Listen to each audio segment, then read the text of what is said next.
তো বাড়িতে মা বাবা না থাকায় আমি ভাবলাম স্পেশাল কিছু একটা বানানো যাক। তো বোনকে এটা বলে, ও বললো মোমো খাবে। আমি ভাবলাম ফ্রিজে কিছুটা চিকেন আছে, তো মোমো বানানো যাক। তো যেই ভাবা সেই কাজ। বোন ফার্স্টে চিকেনটাকে পেস্ট করে তার মধ্যে পেঁয়াজ কুচি, ক্যাপসিকাম কুচি, কাঁচা লঙ্কা কুচি, আদা রসুন কুচি সব দিয়ে দিল।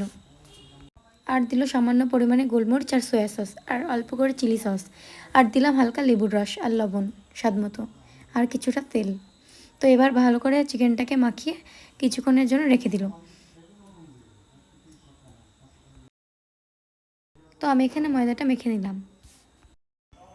এরই মাঝে চাটনির জন্য শুকনো লঙ্কা টমেটোটা সেদ্ধ করে নিলাম। চাটনিটা আমি একদমই সিম্পলভাবে বানিয়েছি। ফার্স্টে তেলে আদা রসুন কুচি দিয়ে সেটাকে ভালো করে ভেজে নিয়ে শুকনো লঙ্কা টমেটো পেস্টটা দিয়ে দিয়েছি। তারপরে এতে দিলাম সামান্য পরিমাণে গোলমরিচ, লেবুর রস আর টমেটো সস, আর দিয়েছিলাম সামান্য পরিমাণে মেয়োনিজ তোমরা না চাইলে নাও দিতে পারো। আর লাস্টে লবণ দিয়ে চাটনিটা বন্ধ করে দিয়েছিলাম। তো এরই মাঝে মা বাবা চলে এসেছিলো। কাজ এখনও শেষ হয়নি দেখে মা একটু হেল্প করে দিচ্ছিলো, আর বোন এখানে মোমো বানাচ্ছিল। মোমোটাও ভালোই বানাতে পারে। এখানে হচ্ছে বোনের মোমো, আর এইটা হচ্ছে আমার মোমো। তো এবার একে একে মোমোগুলো সাজিয়ে নিলাম।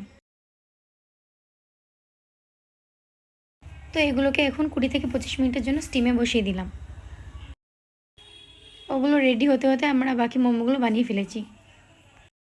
মোমো রেডি হয়ে গেছে, আর বোন এখানে তেল ব্রাশ করে দিচ্ছে বাকি মোমোগুলো স্টিম করার জন্য। তো এখানে বাবাকে টেস্ট করে বলতে বললাম কেমন হচ্ছে। বাবার তো আমাদের হাতে মোমো ভালোই লাগে। লাস্টে আমি টেস্ট করে দেখলাম নিজের বানানো মোমো, কি বলবো। তোমরা এভাবে একদম সিম্পলভাবে বানিয়ে দেখতে পারো, খেতে কিন্তু দারুণ হয়। তো এখানে ওর ফেভারিট মোমো খাচ্ছে। তো ভিডিওটা এতদূর ভালো লাগলে লাইক করে পাশে দেবো। ততক্ষণ টাটা।